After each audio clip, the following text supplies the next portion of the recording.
आप सभी का स्वागत है चैनल निधि सफारी पर। आज की इस वीडियो में हम लोग संधि से संबंधित प्रश्न करेंगे। तो चलिए शुरू करते हैं। यहाँ पे निर्देश है, प्रश्नगत शब्दों में प्रयुक्त संधि हेतु उचित विकल्प का चयन कीजिए। शब्द है अत्यल्प। विकल्प ए है गुण संधि, विकल्प बी है यण संधि, विकल्प सी है अयादि संधि और विकल्प डी है वृद्धि संधि।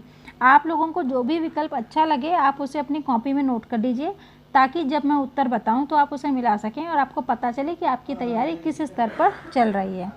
तो देखते हैं क्या उत्तर है। यहाँ पे होगा यण संधि। क्यों होगा, आइए स्पष्टीकरण देखते हैं। अत्यल्प होता है अति प्लस अल्प। यण संधि के अनुसार ह्रस्व अथवा दीर्घ ई उ ऋषि के बाद यदि कोई सवर्ण स्वर आता है तो ई का बड़े ई के बदले या उ अथवा उ के बदले व ऋषि के बदले र हो जाता है। अगले प्रश्न पर चलते हैं। पावन। पावन में क्या है? ऑप्शन ए है यण संधि, ऑप्शन बी अयादि संधि, ऑप्शन सी स्वर संधि और ऑप्शन डी गुण संधि। तो देखते हैं क्या है। यहाँ पे है अयादि संधि, ऑप्शन बी। क्यों है, देखिए पावन होता है प प्लस अन में अयादि संधि है, अर्थात ए आए ओ और औ के बाद जब कोई स्वर आता है तब ए के स्थान पर अय, ओ के स्थान पर अव और अय के स्थान पर अय तथा औ के स्थान पर आव हो जाता है। तो इसीलिए प प्लस अन बन जाता है पावन। आगे बढ़ते हैं। प्रश्न 3 दिगंबर। वृद्धि संधि, दीर्घ संधि, अयादि संधि और व्यंजन संधि। यहाँ पे क्या है? डी है व्यंजन संधि है। क्यों है? दिगंबर अर्थात दिख प्लस अंबर में व्यंजन संधि है। यदि क च ट त या के परे वर्गों का तृतीय अथवा चतुर्थ वर्ग ग घ ज झ अड़ा ढ द ध ब भ अथवा या रा ला व अथवा कोई स्वर हो तो क च ट त प के स्थान पर उसी वर्ग का तीसरा अक्षर हो जाएगा। वैसे तो देखिए हमने पिछली वीडियो में इससे संबंधित नियम पढ़ ही चुके हैं, मगर मैं यहाँ पे नियमों को दोबारा इसलिए दोहरा रही हूँ ताकि अगर आपके दिमाग से थोड़ा बहुत भी नियम इधर उधर हुआ हो तो वो आपको दोबारा से याद हो जाएगा। आगे बढ़ते हैं और आप अपने ऑप्शंस देख भी पा रहे होंगे कि आपके कितने सवाल सही हो रहे हैं या गलत और आपकी तैयारी कैसी चल रही है। तो आगे बढ़ते हैं। निष्पाप। विकल्प ए है यण संधि, विकल्प बी गुण संधि, विकल्प सी व्यंजन संधि और विकल्प डी है विसर्ग संधि। तो आपका उत्तर है विसर्ग संधि यानी कि डी। क्यों है, देखिए निष्पाप में विसर्ग संधि है। नियमानुसार विसर्ग के पहले यदि ई या उ हो और विसर्ग के बाद क ख या प फ हो तो इनके पहले विसर्ग के बदले श हो जाता है। जैसे निष्पाप, यह बना है नी प्लस पाप। प्रश्न 5 है वनौषधि में वृद्धि संधि, दीर्घ संधि, यण संधि और अयादि संधि। तो आपका उत्तर है ए वृद्धि संधि। क्यों है वृद्धि? करिए। वनौषधि में वृद्धि संधि होगी नियमानुसार जब अ अथवा आ के बाद ओ अथवा औ आए तो दोनों के स्थान पर अ हो जाता है। सूर्योदय। गुण संधि, यण संधि, दीर्घ संधि, वृद्धि संधि। इसमें गुण संधि होगी नियमानुसार चूंकि प्रथम शब्द के अंत में अ है और पुनः दूसरे शब्द के आदि में उ है तो अ प्लस ओ हो जाएगा, यथा सूर्योदय सूर्य प्लस उदय। अगला प्रश्न है आविष्कार में कौन सी संधि अयादि संधि, व्यंजन संधि, यण संधि और विसर्ग संधि। तो आइए देखते हैं। यहाँ पे है विसर्ग संधि। क्यों है? इस प्रश्न में आविष्कार के लिए विसर्ग संधि होगी। नियमतः विसर्ग के पहले यदि ई या उ हो तो था, विसर्ग के क ख या प फ हो तो इनके पहले विसर्ग के बदले श हो जाता है। सच्चरित्र। व्यंजन संधि, गुण संधि, वृद्धि संधि और दीर्घ संधि। यहाँ पे देखिए आपका होगा व्यंजन संधि। क्यों होगा, देखिए सच्चरित्र में व्यंजन संधि होगी नियमानुसार त या द के बाद च अथवा छ हो तो त या द के स्थान पर च हो जाता है। अगला है सप्तऋषि। यण संधि, गुण संधि, अयादि संधि, दीर्घ संधि। तो यहाँ पे होगा गुण संधि। क्यों होगा, देखिए सप्तऋषि में गुण संधि होगी नियमतः यदि प्रथम शब्द के अंत में ह्रस्व या दीर्घ अ हो तथा दूसरे शब्द के प्रारंभ में ऋषि हो तो अ प्लस ऋषि अर हो जाता है, जैसे सप्त ऋषि शब्द प्लस ऋषि। अगला प्रश्न है हमारा निम्नलिखित प्रश्नों में सही संधि विच्छेद बताइए। मनोबल। मन प्लस बल, मनो प्लस बल, मन प्लस बल, मन प्लस बल। तो यहाँ पे आपका पहला विकल्प ए सही होगा। क्यों होगा ये देखते हैं। मनोबल का सही विग्रह है मन प्लस बल होगा। नियमानुसार यदि विसर्ग के पहले आ हो और वर्गों के प्रथम तथा द्वितीय वर्ण को छोड़कर अन्य कोई वर्ण अथवा या रा ला वा हो तो आ और विसर्ग का ओ हो जाता है।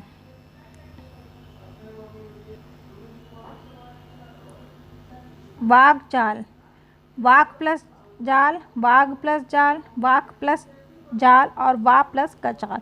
तो यहाँ पे आपका ऑप्शन हो जाएगा ए वाक प्लस जाल। क्यों होगा आइए समझिए। वाक चाल का सही विग्रह वाक प्लस जाल होगा। नियमानुसार यदि क च ट त य के बाद वर्गों का तृतीय अथवा चतुर्थ वर्ण हो तो इन वर्गों का तीसरा वर्ण हो जाता है। अगला प्रश्न है तथैव, तथा प्लस ईव, तथ प्लस एव, तथा प्लस एव, तथा प्लस एव। तो यहाँ पे आपका उत्तर हो जाएगा सी तथा प्लस एव। क्यों होगा। तथैव का सही विच्छेद तथा प्लस एव है। नियमानुसार जब अ अथवा आ के बाद ए अथवा अय आए तो दोनों के स्थान पर अय की वृद्धि हो जाती है। अगला प्रश्न है गंगोदक, गंगा प्लस उदक, गंग प्लस ओदक, गंगा प्लस ओदक, गंगा प्लस ऊदक। तो यहाँ पे आपका उत्तर होगा ए गंगा प्लस उदक। क्यों होगा समझिए।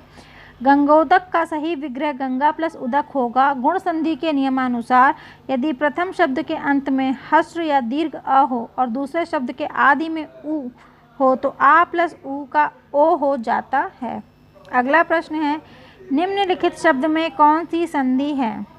अति प्लस आवश्यक, अत्यावश्यक, दीर्घ स्वर संधि, अयादि स्वर संधि, यण स्वर संधि और वृद्धि स्वर संधि। यहाँ पे आपका उत्तर होगा सी यण स्वर संधि। क्यों होगा समझ लीजिए। अत्यावश्यक में यण स्वर संधि है अतः विकल्प सी सही उत्तर है। यण संधि में यदि ई उ और ऋषि के बाद कोई भिन्न स्वर आए तो ई का ई का या उ का वा तथा ऋ का रा हो जाता है। अगला है निम्नलिखित प्रश्न प्रत्येक प्रश्न में दिए गए शब्दों में प्रयुक्त संधि के प्रकार का चयन उसके नीचे दिए गए विकल्पों में से कीजिए। यशोधरा, यशो प्लस धरा, यश प्लस धरा, यश प्लस धरा, यश प्लस अधरा। तो यहाँ पे विकल्प सी सही होगा। क्यों होगा समझें। यशोधरा यश प्लस धरा विसर्ग संधि के नियमानुसार यदि विसर्ग के पहले आ हो और वर्णों के प्रथम तथा द्वितीय वर्ण को छोड़कर अन्य कोई वर्ण अथवा या रा ला वा हा हो तो आ और विसर्ग का ओ हो जाता है। कवीश्वर, विकल्प ए है दीर्घ संधि, बी है गुण संधि, सी है व्यंजन संधि और डी है स्वर संधि। आपका उत्तर होगा ए दीर्घ संधि। क्यों होगा। कवि प्लस ईश्वर, कवि प्लस ईश्वर, कवीश्वर। यहाँ दीर्घ स्वर संधि है। दीर्घ स्वर संधि में सवर्ण स्वर मिलकर दीर्घ हो जाते हैं। संसार, स्वर संधि, विसर्ग संधि, व्यंजन संधि, इनमें से कोई नहीं। उत्तर है सी सम प्लस सार बनता है संसार। यहाँ व्यंजन संधि है। नियमानुसार यदि म के आगे अंतस्थ या रा लावा अथवा ऊष्म श हा आए तो अनिवार्यतया अनुस्वार होगा। अगला प्रश्न है तन्मय, व्यंजन संधि, विसर्ग संधि, स्वर संधि, इनमें से कोई नहीं। तो उत्तर है ए यानी कि व्यंजन संधि। क्यों है। पद के अंत में यदि दा हो और इसके बाद ना अथवा माँ आए तो द न में बदल जाता है। यह व्यंजन संधि है। जैसे तद प्लस मय तन्मय। अगला प्रश्न है इत्यादि, यण संधि, दीर्घ संधि, विसर्ग संधि, गुण संधि। तो यहाँ पे आपका ऑप्शन ए हो जाएगा यण संधि। इति प्लस आदि इत्यादि, यहाँ यण संधि है। यदि ई उ और ऋषि के बाद कोई भिन्न स्वर आए तो ई का या उ का वा और ऋषि का रा हो जाता है। निर्देश, निम्नलिखित प्रश्नों में सही संधि विच्छेद का चयन कीजिए। पुनर्जन्म, पुनः प्लस जन्म, पुनर् प्लस जन्म, पुनः प्लस आजन्म, पुनु प्लस जन्म। तो ऑप्शन ए आपका सही हो जाएगा। क्यों होगा समझें। पुनर्जन्म का सही विच्छेद संधि विच्छेद पुनः प्लस जन्म है। इसमें विसर्ग संधि है। पितृण, पितर प्लस अण, पितर प्लस ऋण, पितृ प्लस ऋण, इनमें से कोई नहीं। तो ऑप्शन सी आपका सही हो जाएगा। पितृ प्लस ऋण पितृण, यहाँ दीर्घ स्वर संधि है। इसमें दो सवर्ण स्वर मिलकर दीर्घ हो जाते हैं। अगला प्रश्न है युधिष्ठिर, यह है युधि प्लस स्थिर, युद्ध प्लस स्थिर, युद्ध प्लस स्थिर, इनमें से कोई नहीं। तो यह आपका होगा ऑप्शन ए युधि प्लस स्थिर। युधिष्ठिर शब्द एक सामासिक पद है जिसका विग्रह है विग्रह है, युद्ध में स्थिर है। सत्कर्म का संधि विच्छेद है, सत प्लस कर्म, सतत प्लस कर्म, सत प्लस कर्म, सम प्लस कर्म। तो ऑप्शन सी आपका सही हो जाएगा। सत्कर्म का संधि विच्छेद है, सत प्लस कर्म है। अगला है तपोधन शब्द जिस संधि नियम से बना है उसी नियम से बना इन शब्दों में कौन सा शब्द नहीं है? यशोधन, मनोयोग, तपोवन, गोधन। तो यहाँ पे आपका उत्तर हो जाएगा सी, गोधन। यशोधन, मनोयोग तथा तपोवन में विसर्ग संधि है, यहाँ पर आ और विसर्ग का ओ हो जाता है। गोधन इसके अंतर्गत नहीं आता है।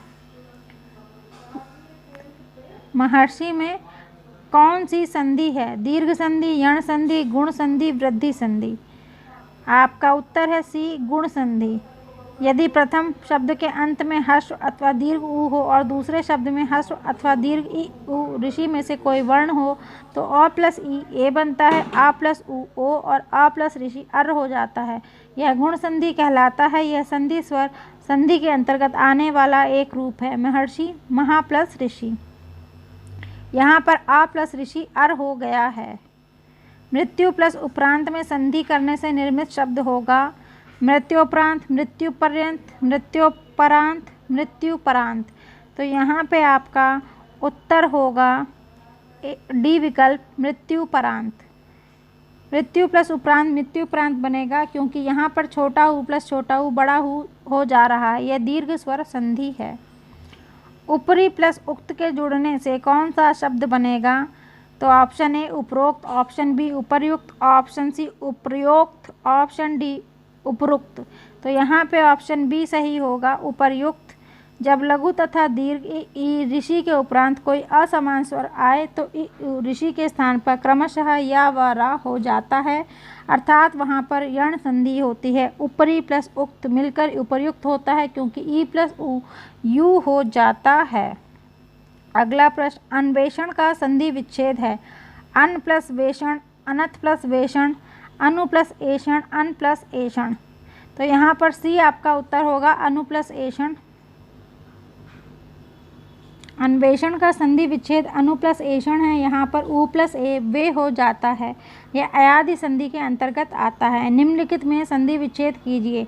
जगदीश, ये तो सभी लोग जानते होंगे, जगत प्लस ईश होता है जगदीश। यहाँ व्यंजन संधि है। यदि त के आगे कोई स्वर क वर्ग, ता वर्ग एवं प वर्ग के तृतीय चतुर्थ वर्ग ग ध, द ध, ब भ अथवा या रा ला व आए तो ता दा में परिवर्तित हो जाता है। रामायण, राम प्लस अण, राम प्लस आयण, राम प्लस अयण और रामा प्लस यण। तो यहाँ पे उत्तर है सी, राम प्लस अयण। यदि प्रथम शब्द के अंत में ह्रस्व अथवा दीर्घ अ ई उ ऋषि में से कोई एक वर्ण हो और द्वितीय शब्द के आदि में उसी का समान वर्ण हो तो दोनों के स्थान पर एक दीर्घ हो जाता है, जैसे अ प्लस अ बड़ा आ। उज्ज्वल में कौन सी संधि है? स्वर संधि, व्यंजन संधि, विसर्ग संधि, स्वर और व्यंजन संधि। तो यहाँ पे आपका उत्तर है बी, व्यंजन संधि। क्यों है समझिए। उज्ज्वल में व्यंजन संधि है। व्यंजन के साथ स्वर अथवा व्यंजन के मेल से उस व्यंजन में जो रूपांतरण होता है उसे व्यंजन संधि कहते हैं। जैसे जगत प्लस नाथ, जगन्नाथ, उत प्लस धात, उद्धात। यदि त वर्ग के पश्चात च वर्ग आए तो वह वर्ण च वर्गीय हो जाता है। जैसे विपद प्लस जाल, विपजाल, उत प्लस ज्वल, उज्ज्वल। नि प्लस आहार से शब्द बनेगा निराधार, निराहार, निर्धार, निहार। उत्तर बनेगा बी पार्ट, निराहार। कैसे समझिए। नि प्लस आहार से निराहार शब्द बनेगा, इसमें विसर्ग संधि है। मन प्लस भाव, इसमें आपका ऑप्शन होगा सी, मनोभाव। मन प्लस भाव मिलकर मनोभाव होता है। यह विसर्ग संधि है। यहाँ पर आ और विसर्ग का ओ हो जाता। सु प्लस आगत से शब्द बनेगा स्वागत, ऑप्शन बी। सु प्लस आगत से स्वागत शब्द बनेगा, इसमें यण संधि है। इसमें यदि ई उ और ऋषि के बाद कोई भिन्न स्वर आए तो ई का या उ का व और ऋषि का रा हो जाता है। नि प्लस विकार, निविकार, निर्विकार, निविकार, निहविकार। तो ऑप्शन बी आपका सही होगा, निर्विकार। क्यों होगा ये समझते हैं। नी प्लस विकार निर्विकार होगा, यहाँ विसर्ग संधि प्रयुक्त है।